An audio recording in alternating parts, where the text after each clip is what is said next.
Hello and thank you for joining me here at Why the Book Wins, where I compare books with their movie adaptations. My name is Laura, and today I am talking about 100 Years of Solitude by Gabriel García Márquez, published in 1967. And I'm comparing it with the new TV show, which is currently streaming on Netflix. And the episodes are split between two different directors, so some are by Alex Garcia Lopez, while others are directed by Laura Mora Ortega. And I read the book for the first time in preparation for this TV show, and I had high expectations because I've heard great things, and it did not disappoint. This book was fantastic. And I also love books like this because some of my favorite books, East of Eden, The Color Purple, Sometimes a Great Notion, those ones are all familial stories, and some of them are also spanning generations, although none of them span as many generations as 100 Years of Solitude. But I love familial stories, essentially, is what I'm saying, and these like familial cycles we get trapped in.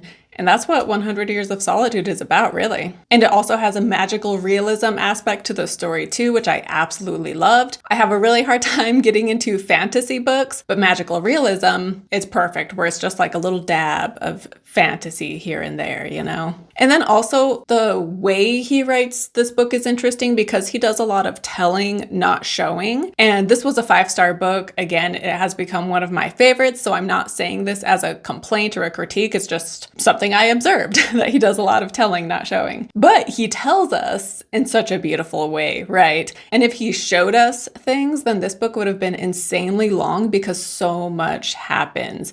And the TV show, this is just part 1. So the full adaptation is going to be 16 hours long, which is crazy long for a book that's only 400 pages. But like within the span of a couple pages, so much information is given to you, right? And so it makes sense that they had to adapt this into such a long show. And this was a book where there were a couple times where I sat and just read for an hour, but for the most part, I couldn't sit and read it for too long because you're just taking in so much information at a time. And so I would need to only read in like 30-minute increments so that then I could like process everything that has happened in the last 30 minutes that I was reading, you know? And so I like that the TV show released just the first half so far, and they're giving us some time, but hopefully not too much time. I hope they release part 2 like by the spring, if not sooner. I really hope they don't wait until a year from now. But anyway, I like that they give us some time to breathe, right? To take in everything that has happened just in the first half. But yeah, this book, it can be hard to follow at times because so many characters have the same name. And so this is one where the family tree, you are going to need to look at that frequently to keep in line who is who, but also who is related to who, you know? And also it's not like the author is just randomly decided to do this, being like, I'm just going to give everybody similar names. Like, no, this is significant and there is a meaning behind the characters who have similar names and these connections they have when they are given the name that is close to someone else's, you know? So there is a purpose behind it. It's not just some random decision he came up with. And then also I started this book listening to the audiobook,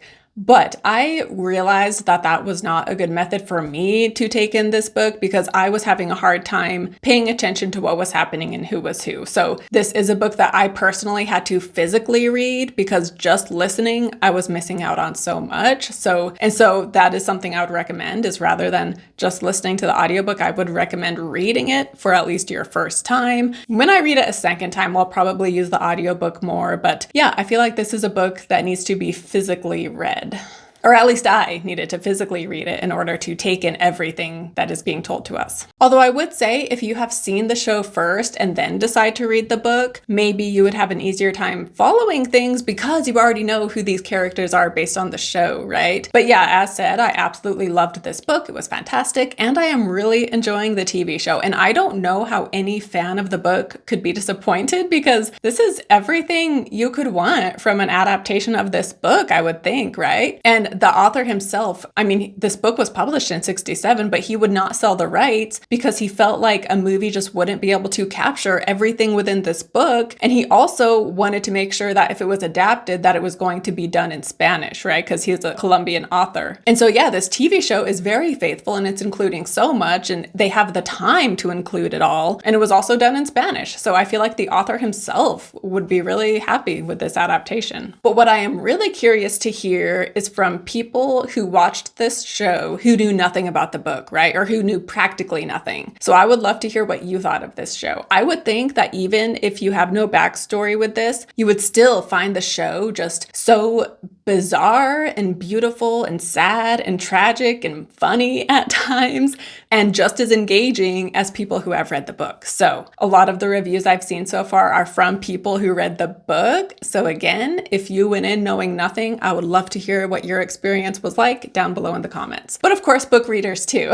I also want to hear from you as well. Everybody just share your thoughts and what you think of this show and the book down below. And so yeah, now that I have highly recommended each of them, now it is time to get into the details of the plot, which means there will be spoilers going forward. And yeah, the show, like I've been saying, it is very faithful to the book. Of course, there are like a couple things changed or some things that are left out, but for the most part, there aren't too many changes to get into. So I'm just going to go through this character by character, telling you what their arc is like as far as part 1 goes. I will not have spoilers for part 2, partly because, you know, just in case people who have only seen the show and aren't reading the book, I don't want to spoil part 2 for them. But also to include things for part 2, this video would be crazy long. So I'm just going to reserve everything that happens in the second half for my video on part 2 whenever that comes out. Also, in preparation for part 2, I will be rereading the book. And so yeah, in my part 2 video, that one will most likely be even longer because I will just be getting into the full breadth of this book and where it ends and how it all relates to the beginning. And I'll get even more into the symbolism. And again, because I'll have read the book twice, I think I will have a better understanding of it, because I feel like you can read this book once and love it.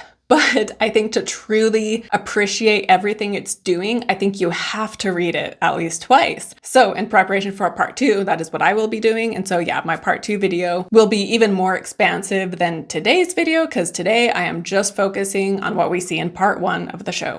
I will be touching on some symbolism near the end though as well. But yeah, anyway, let's just get right to it. By the way, this is broken into timestamps. So if you only want to hear about certain characters, you can jump around as you desire. And I am, of course, going to begin with the family patriarch, Jose Arcadio Buendia, and he ends up marrying his cousin. And the families, especially Ursula's mom, she was against them getting married because they were related. And yet it had been very common for these families to be marrying each other. So it wasn't unusual that Jose Arcadio Buendia and Ursula got married. And yet, yeah, her mom really didn't want it to happen. And her mom was scaring her, being like, if you have sex with him, you are going to have a child with the tail of a pig. And she told her these horror stories. And so even though they're married, Ursula will wear this chastity belt thing that her mom gave her to prevent them from having sex and giving birth to children with deformities. And in the book, by the way, whenever we talk about this character, we get his full name. And that's one of the ways we differentiate between the different Jose Arcadios, right? But that is such a mouthful. And since in this section, I am only talking about him, I'm just going to call him Jose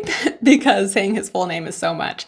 So anyway, Jose, he is a cockfighter, and one night his rooster beats another guy's rooster, and the owner of the losing rooster insults Jose because the whole town knows that he and Ursula aren't having sex. And so Jose is obviously upset by this, and so then he kills this man, and then from here he goes home, and he's like, no other man is going to die because of us not having sex, basically. So like, we got to start doing it. And so they do. And they ultimately give birth to 3 children, all of whom are born looking perfectly normal. However, they begin to be haunted by the man that he killed, and so they decide that they are going to leave town and make a new home once they reach the ocean, and others from the town join them to create this new village. However, after traveling for many, many months, they are not able to find the ocean, and instead Jose decides that it's just time to give up on that and just settle where they are, and he names the town Macondo, which is something that he heard in a dream that this town would be called. And it's interesting to keep in mind that Macondo was founded because of one, he and Ursula wanted to leave town because of the guilt he felt of killing this man and because he was being haunted by this man. And then also the fact that the location of it, they chose it because they gave up on what their original goal had been in a way. And so it was founded out of guilt as well as just giving up and settling, like, let's just stay here. This is too much work to find the ocean. We've been traveling too long. We can't handle much more travel. And so let's just build a home right here. And yeah, for a long time, Jose, he is respected as one of the town founders, right? And it was him who decided to make this journey, right? So he is very respected in the town of Macondo. However, over time, eventually gypsies find Macondo, and there's a man with them named Melquiades, whom Jose becomes very close friends with. And Jose also becomes obsessed with various gadgets that the gypsies bring, and he tries to find ways to make money off of these items, like, you know, the magnets. He's trying to dig up gold with them, and then he has this magnifying glass, and he's trying to turn this into a weapon that he can sell to the military and make a lot of money off of it.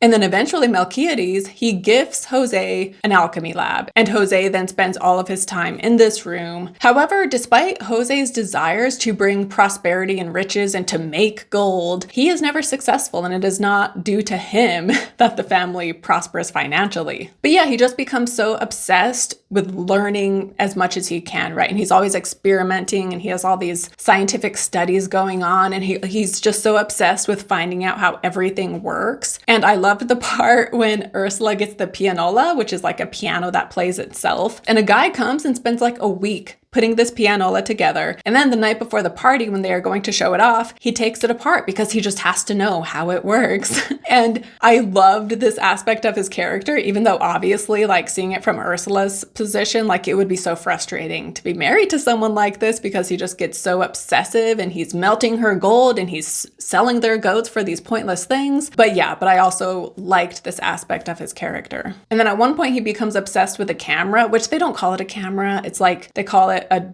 daguerreotype. I feel like I'm butchering that word. But anyway, he becomes obsessed with this new invention, and he specifically wants to try to capture an image of God. And so he feels like he can prove that God exists. And so he's going around Macondo taking photos of everything, and yet he can't find proof that God exists. And I feel like this can be seen in a number of ways. Like, it could represent new ways pushing out old traditions, whether for better or for worse. And like how due to these new inventions, people think that they are above believing in a God, right? But also, people love to say that they choose science over God, as if the two can't coexist. And so here you could say that Jose chooses facts and logic, and he needs proof in order to believe anything. And since he can't get proof of God, he therefore won't believe it because he wants to believe in facts only. And then also, Melquiades also gives him like different compasses and things. And so he tries to map the area where Macondo is. However, they end up getting lost in the swamp. And while they are lost in the swamp, because he goes with other men, they find this galleon, this old ship that is just kind of stuck in the swamp and is being grown over and has become part of the landscape essentially. And I thought this was really interesting. And I feel like so many things in this book are just symbolic of the Buendia family and also Macondo itself in many ways. And so I would assume that that is what the ship represents as well. Something that is just stuck and it is solitary, right? It's on its own here, surrounded by the forest. But yeah, I would love to hear what your thoughts are on different symbolism in this book, but specifically the galleon, the ship. What do you make of this? But anyway, so Jose, he is just becoming so obsessed with all of these different things he has going on. And Ursula at one point tells him like, hey, you need to pay attention to your family. Like, look at your two boys. They're growing up without a father. And the town also is starting to lose respect for Jose because, again, he was the founder and well respected. But now people kind of just see him as this mad scientist. But once Ursula awakens him to this, he suddenly does start to consider his sons, and he includes them in his projects. And his oldest son isn't really into the scientific experiments and things, but his second oldest definitely takes a liking to it. And so it's like the second son becomes a partner with Jose in this isolation. And there's a part in the movie where we see them each working on something, but their backs are facing each other, right? So they're both interested in similar things, but they're doing it very, separate, solitude, isolated from each other. But yeah, many years have passed, which what year this takes place and the passage of time is very vague in the book. However, in the movie, eventually we do see on a tombstone what year this is taking place in. But yeah, so they've been in Macondo for a long, long time at this point. And then eventually Melchiades, he dies for the second time, because at one point he dies, and when the gypsies come to town, they tell him like, oh yeah, Melchiades is dead. But then later Melchiades shows up yet again because he didn't like how solitary death was, and so he returns to Macondo. But then after being in Macondo for a while, he dies yet again, and Jose seems to be triggered by the final death of Melchiades, and he starts to think that every day is Monday, and he will also only speak in Latin. The family doesn't speak Latin though, and they don't know what Latin sounds like, so they think he's speaking gibberish, not realize he's actually saying real words. But he begins to start trying to tear down the house, and so that is when they restrain him and they tie him to a tree. And this also happens when Ursula isn't home for a while, and her level head and steady hand isn't there to keep him in check. And so yeah, he just spends the rest of his days tied to this tree before he eventually dies after maybe another decade or so has passed. And in the book in particular, we hear that once he is tied to this tree near the end of his days, the man he killed, his ghost returns yet again, but this time he keeps Jose Arcadio Buendia company. And so he's like a welcome visitor as he is tied to this tree. And also, so he starts to realize that every day is the same, and the same thing just keeps happening, which these cyclical things are a big theme of this book. And so he starts destroying the house. And so I assume he is trying to destroy the house, maybe in order to make something different happen, in order to make things change and to stop things just always being the same. And then to talk about Ursula. So she is I want to say she is the most important character in this book in some ways. There are so many characters, but she is she is the figurehead of this family and of this town. She is the backbone of this family. And she is also maybe more likable too, because a lot of the characters in this book do things that the reader doesn't like. But I feel like Ursula is someone who always had good intentions. But yeah, she was just an incredible character, and I absolutely loved her. I can't get into her full story yet because by the end of part 2, she is still alive, so I cannot wrap up her arc. But yeah, when Jose Arcadio Buendia, when he is neglecting his family and just obsessed with his own thing, and again, he's burning their gold, so he's burning their money, she takes it upon herself to make money. So she starts selling candy, and this actually is super profitable. So it is thanks to her that they bring in money, despite Jose Arcadio Buendia being so obsessed trying to make money. And when Jose Arcadio Buendia is getting carried away, like I said, she gets him, to stay in line to the best of her ability. And then when her kids start acting out, she tries to be there to guide them as well, although this ultimately just doesn't seem to go well with the way all of her kids end up turning out. And she is also, again, trying to cultivate this family, and yet she cannot stop destiny, and she cannot stop history from just repeating itself. And when the children are still young, before Jose Arcadio Buendia is tied to the tree, at one point she leaves for a number of months. And so it is just the dad, the son, and the daughter. And at this point, Jose Arcadio Buendia, he no longer hopes to be successful in his experiments. And he gets to the point where his only hope is that Ursula will return, because he's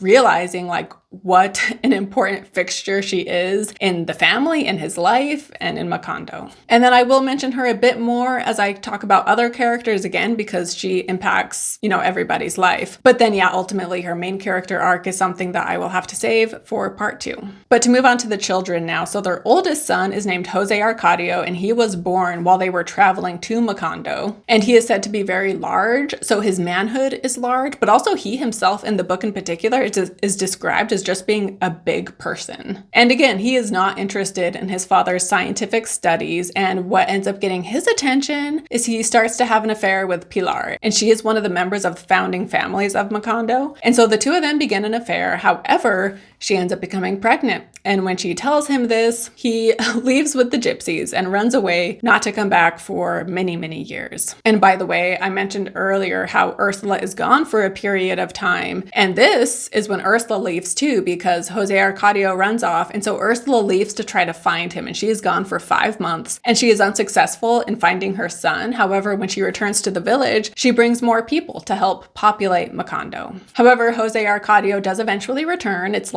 20 years later at this point. And in the book, again, it is said that he is a massive person. And when he shows up, it's an earthquake because he's so big. And he's also covered in tattoos, which we see in the movie. And he says how he has just traveled the world. In the movie, I really liked this actor. My only complaint is that his height was very average. I feel like they should have had someone who was really tall play this character. But in both book and movie, he sleeps around a lot and he drinks a lot before then getting with Rebecca, and the two are married and they move out of the house. And then he ends up stealing other people's properties, so kind of bullying them into it with how his father is the founder of this town. But then one day his fate is that he and Rebecca were apparently in separate rooms when we hear what sounds like a gunshot, and his ear is bleeding, but there is no obvious wound. And so his death is a mystery because Rebecca claims to have nothing to do with it. And why would she, right? Because she was truly happy with him. Granted, self-sabotage is another theme of this book, so she could have killed him just as a way to self-sabotage her life, right? But I don't think Rebecca killed him. I did read theories that it was something more supernatural, or like he was struck by lightning, perhaps. I also wondered if he committed suicide because he seemed relatively happy, but I mean, he did just see his estranged son be shot, right? So that happens, which I'll get into.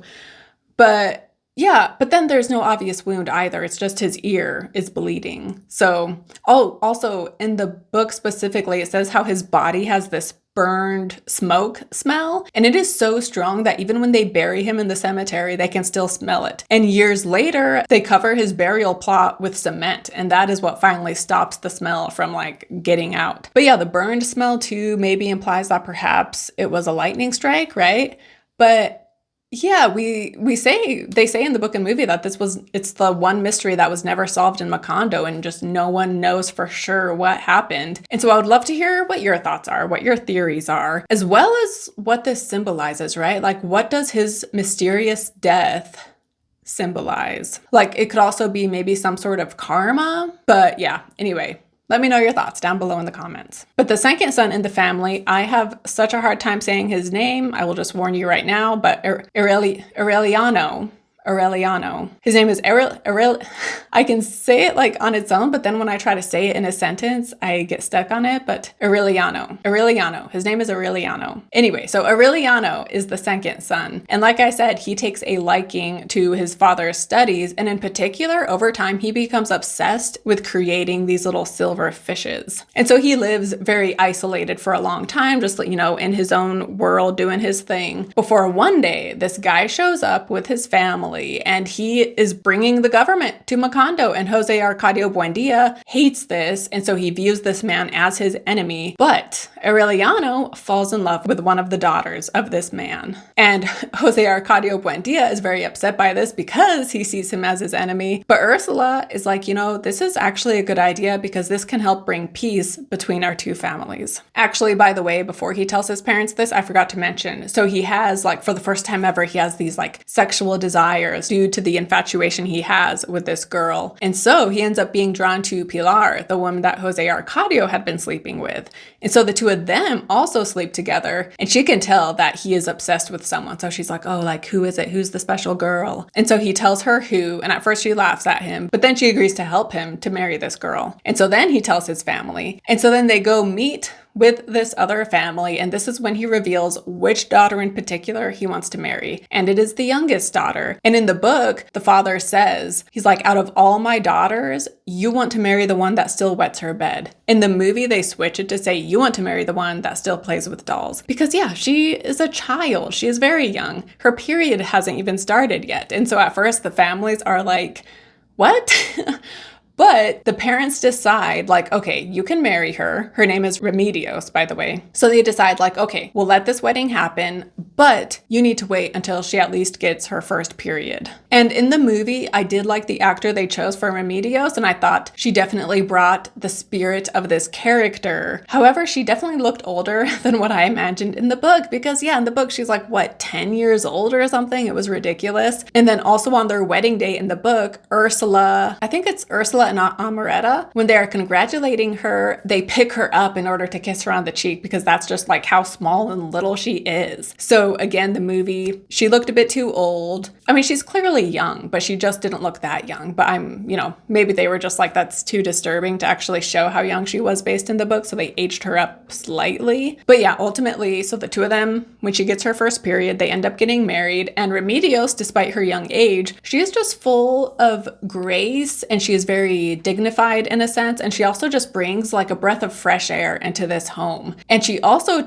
by this point, Jose Arcadio Buendia is tied to a tree, and she ends up bonding with him, and she takes care of him, which isn't an easy job to do, but the two of them bond. And then also Amaranta and Rebeca have a feud going on, but the presence of Remedios brings them together as well. And so she is just a positive presence in this home. However, she ends up becoming pregnant, and then during her pregnancy, she has some sort of issue in the night and she ends up dying. And this, of course, is a huge blow to everybody in the family because she was just so sweet and so beloved by everybody. And so yeah, with Aureliano, once she dies, he still continues to meet up with her father, and the two of them will like play dominoes. And her father, again, he is the one that brought government to Macondo, and he is a conservative. And through his friendship with this man, he sees how corrupt the conservative government is, and over time he decides to be in charge of the liberal revolution. However, as many years pass, he ultimately decides that he is against all government, and he is just fighting to get rid of both parties essentially. And by the end, he just has become hard-hearted, and he shows up to attack Macondo, even though by this point Macondo, which has gone through a lot of turbulence and violence, it has been living peacefully for years now, and both book and movie have the man named Mancada who has been in charge of Macondo, and he has been doing a great job, but Aureliano doesn't care, and even Ursula's words do nothing to dissuade him. And I just want to read the way the book describes Aureliano at this point in the story. His head with deep recessions in his hairline now seemed to have been baked in a slow oven. His face, tanned by the salt of the Caribbean, had acquired a metallic hardness. He was preserved against imminent old age by a vitality that had something to do with the coldness of his insides. He was taller than when he had left, paler and bonier, and he showed his first symptoms of resistance to nostalgia. Good Lord, Ursula said to herself. Now he looks like a man capable of anything.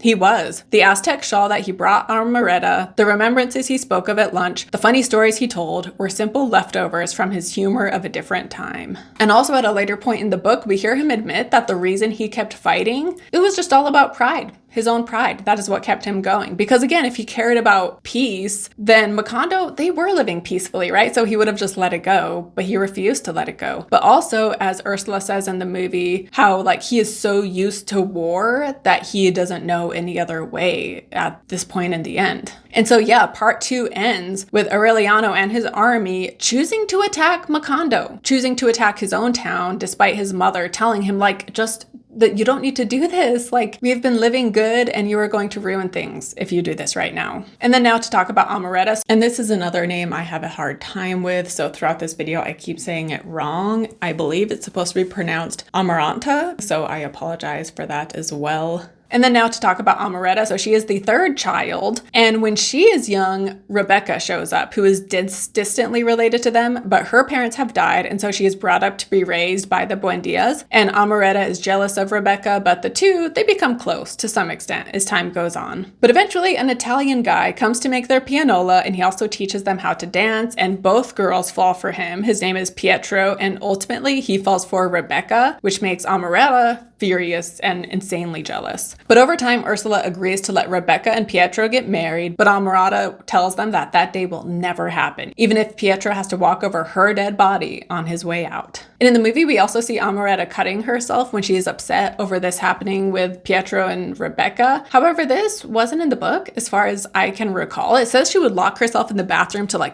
furiously write love letters to Pietro, which she never sent. But I don't remember it ever talking about self-harm at this point in the story. And Rebeca and Pietro were supposed to marry the same day that Remedios and Aureliano get married. However, Amaranta messes this up, and so the wedding is delayed. And when Rebeca confronts Amaranta about this, Amaranta is like, you should be grateful because I could have done so much worse. I could have killed you. And in fact, by the time the wedding is for sure happening, after years have passed, Amaranta has decided that she is going to kill Rebeca. However, she is praying that something will happen that will prevent the wedding and in turn cause her to not have to kill Rebeca, right? Because she doesn't want the wedding to happen, but she also doesn't want to kill Rebeca. And this isn't when Remedios dies. And due to Remedios' death, the wedding is delayed yet again. And so then Amaranta is then filled with guilt, feeling like her prayer caused this death. But yeah, as the wedding keeps being delayed time and time again, Rebeca, in the book, she is trying to get Pietro to have premarital sex with her. However, he is, more dignified and doesn't want to do this. But also in the book, Ursula will oversee their interactions together to make sure nothing happens. And then when she tries to get Pietro to just elope and run off with her, he refuses to do that as well. And he's like, no,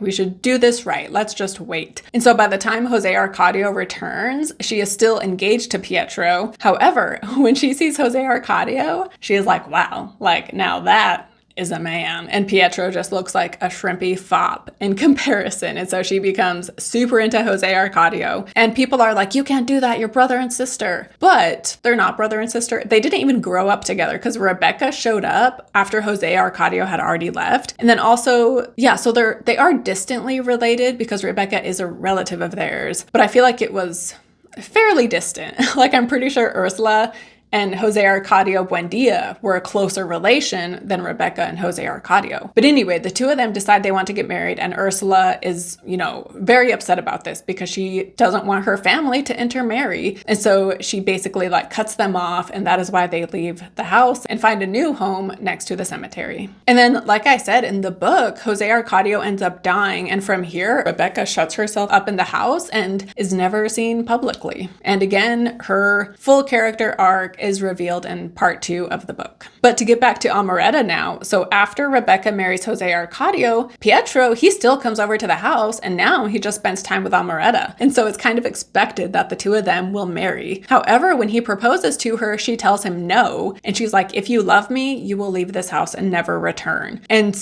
Pietro, of course, is very upset by this, and he ends up committing suicide. And then after his death, Amaranta, she burns her hand, and then from here on out, she wears a black cloth around that hand. Oh, and then also, I forgot to mention this, but so Aureliano, he had slept with Pilar. Well, when he is married to Remedios, Pilar shows up with his baby, being like, here, we had a child. And so Remedios starts caring for this baby like it is her own, but when Remedios dies, Amaranta takes on the care of this child. And so as she is taking care of this boy, she will take baths with him and let him sleep in bed with her. And this goes on for longer than it should have. And this boy, she is his aunt, he becomes obsessed with her. And so initially, they're being playful because he's so young, but then eventually it gets to the point where he's getting too old for this, right? And it's getting inappropriate, but she just keeps it continuing until one day she realizes we can't continue this. This is going too far. We need to put an end to this. And so at this point, the boy then leaves to go join the war and join Aureliano. And then again, Amaranta, she is still alive at the end of part 2. So we will talk more about her in my next video. And then I've already talked about Rebeca quite a bit, but when she showed up, something I didn't mention is that her parents are dead and she has a bag of their bones that makes noise and moves. People are creeped out by this, and eventually Ursula has the house expanded, and when people are working on the house, this bag of bones is bothering them, and so they plaster it within one of the walls. And this is the last we see of it in the show. But in the book, she has her cards read, and Pilar tells her, you will not be at rest or you will not be happy until your parents are buried. And so then she's like, oh, what even happened to that bag of bones? And so then they have to go and find it, and ultimately they do find it, and then the bones are buried. But also, when she first arrives, she is only eating dirt and refused to eat real food. And so Ursula, through different methods, she gets her to break this habit. However, when she becomes in love with Pietro and has all of these repressed feelings, she ends up returning to the eating of dirt. And then by the time Jose Arcadio shows up, she is still eating dirt. However, once they get married, it seems like she stops at that point. But yeah, she kind of returns to eating dirt the way an addict returns to a substance they had been hooked on. And it makes her sick and miserable. But I think, especially when she was in love with Pietro but didn't know he felt the same, or when she was in love with him and missed him so much, she would eat the dirt almost as a way to make her feel sick and miserable because she was emotionally miserable, so she wanted to make herself physically miserable too or something. But also before she starts eating dirt again, it talks about how when she's embroidering, she will just look longingly at the dirt and be like, oh, I remember loving that when I was a kid. I want to go back to that. And so yeah, that was a really interesting part of her character. And then the last person I need to talk about for today's video is Arcadio. So he is the son of Jose Arcadio and Pilar, the one where when Pilar is pregnant, Jose Arcadio runs off. And so Arcadio, he never learns who his parents are. Even when Jose Arcadio returns and he talks to them, he has no idea that that's his father. But yeah, he is raised by Ursula, and Ursula feels like she's raising him as one of her own, but we see in the show and here in the book how he feels like the black sheep and feels like he isn't as loved as much as the others. And he becomes very close with Melquiades before Melquiades eventually dies, and then once he is older, he decides to move out of the Buendia home and become the town school teacher. And then from here, he becomes part of the liberal rebellion. But I will say, I think the show gets into Arcadio's involvement in this underground liberal group more than the book did. And the show also has him become friends with the doctor, who is not actually a doctor. He is really like an undercover liberal terrorist. And so we see Arcadio get in with this doctor, right? Whereas in the book, we hear that the doctor influences the younger people of the town and gets him to join his cause. But we don't hear specifically, as far as I recall, we don't specifically hear of him talking with Arcadio. So yeah, the TV show kind of expanded on that part of the story, but in both book and show, the doctor ends up being shot, and then soon after this is when Aureliano becomes the new liberal leader. And when Aureliano becomes the new leader of the liberal rebellion, he leaves to go fight the war, and he puts Arcadio in charge of the town. And Arcadio becomes a cruel leader, and eventually when a conservative military shows up, they shoot and kill him. And again, he never knew who his real parents were, and at one point in the story, he has a crush of sorts on Pilar, and he tries to have sex with her. However, she is able to stop it from happening, and then she sends him a different girl who ends up becoming Arcadio's wife. But I thought the show did a great job with this character in particular, because over the course of the episodes, we see how he feels like he isn't an equal with the other Buendia members. And so the fact that he becomes such a tyrant, it makes sense once that happens, right? Whereas in the book, he has become a tyrant, and then this is when the book reveals oh, and by the way, this is why he acted the way he did, and then we are told about his past. And I'm actually going to read this part so that you can get an understanding of, like I said earlier, how this author, he tells us, he doesn't show us. But again, I love the way this book is written, so that's not a critique, but I will just read this so you can get a feel for the writing and what I mean when I say that. Arcadio gave a rare display of generosity by decreeing official mourning for Pietro Crespi. Ursula interpreted it as the return of a strayed lamb, but she was mistaken. She had lost Arcadio, not when he put on his military uniform, but from the beginning. She thought she had raised him as a son, as she had raised Rebeca, with no privileges or discrimination. Nevertheless, Arcadio was a solitary and frightened child during the insomnia plague, in the midst of Ursula's utilitarian fervor, during the delirium of Jose Arcadio Buendia, the hermetism of Aureliano, and the mortal rivalry between Amaranta and Rebeca. Aureliano had taught him to read and write, thinking about other things, as he would have done with a stranger. He gave him his clothing so that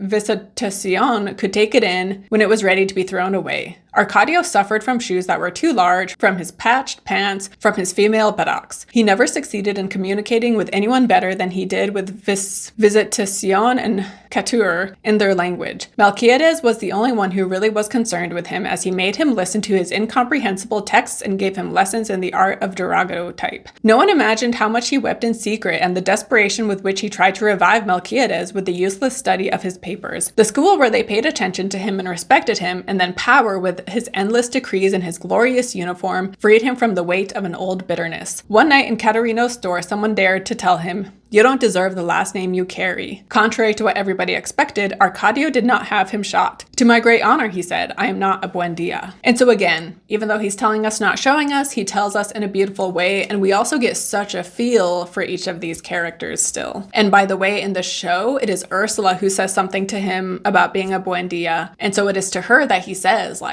I'm proud to not be a Buendia. But I wanted to talk about the insomnia plague which was mentioned in that quote, because soon after Rebeca arrives, the town experiences this plague where no one can sleep, and yet they don't mind because there's a lot to do in the town, so they're like, sweet, we're not tired at all and we have plenty of time to get things done. However, one of the symptoms of this plague are that they forget the names of things and the use of things and the meaning of things, and they forget their own memories, and they also just forget who each other is, and they just begin to disassociate and isolate. And this is when Melquiades then comes back from the dead, and he is the one who cures the town from this plague. But this seems to represent what happens time and time again in the Buendia family, where they isolate and disassociate from people and from each other. And there's also a lot of incest or attempted depicted incest in this book. And so that too, it's kind of like in the insomnia plague, you forget who people are. So you don't remember who you're related to and who you're not. Everybody seems like a stranger. And so like theoretically, incest could have happened during the insomnia plague too.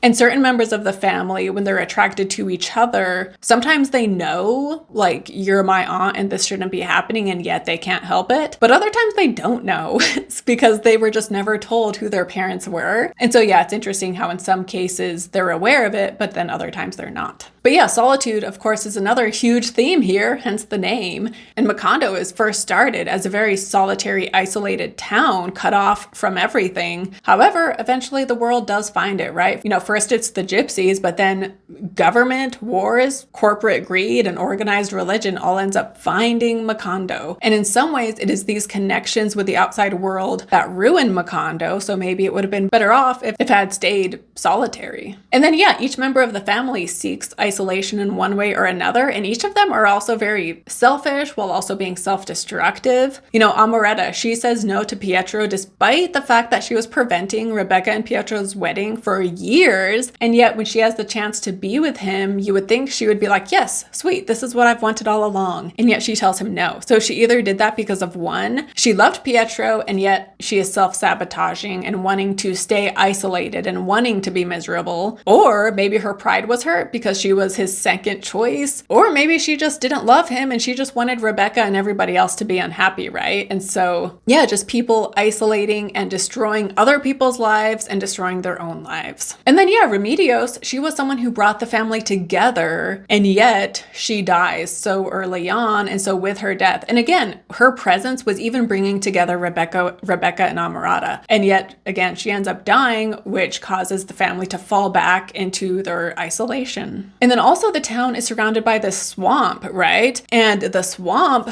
could represent the family as they keep inbreeding and they are becoming stagnant and like quote unquote feeding on each other rather than getting out and mixing with others. And again, Ursula, because of the story her mom told her, she keeps warning them like, you can't marry each other because you're going to have the child with the tail of a pig. And so that is why she is so upset when Jose Arcadio and Rebeca get married, even though it was a distant relation. She keeps telling them like, she's your sister, even though it's not his sister. So it's not as bad as that, but they are still distantly related.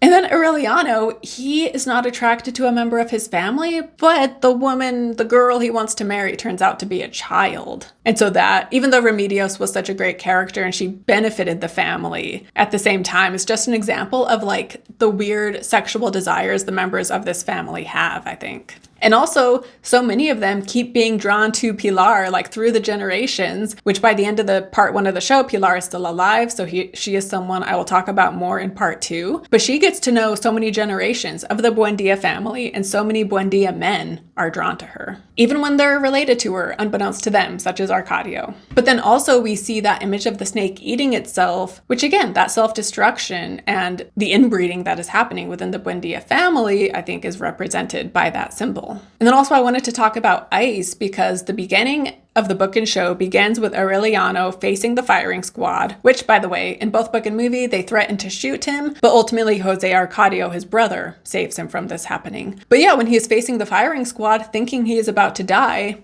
he reflects back to when he was a child and his father took him to quote unquote discover ice, which the gypsies had brought. And the gypsies were promoting it as like this magical wonder. And when Jose Arcadio Buendia sees it, he thinks it is a diamond, but then they tell him like, no, it's ice. And he and Aureliano pay extra to touch it and they are amazed. Jose Arcadio, of course, he had no interest, which is very, he wasn't interested in the same things his father was. But yeah, so this ice, they were so amazed by it. And also Jose Arcadio Buendia, at one point he had a dream that Macondo would be a town of glass. And then when he sees the ice, he's like, oh, it wasn't glass, it was ice. Macondo needs to be a town of ice. And it's interesting too, because ice is very impermanent. Eventually it's going to melt away and disappear, which seems to be very symbolic of Macondo, of the Buendia family, and also something that maybe is beautiful. He thought it was a diamond at first, right? So something beautiful and lasting and valuable. That's what he thinks it is. That's what it appears as, when really it's just ice.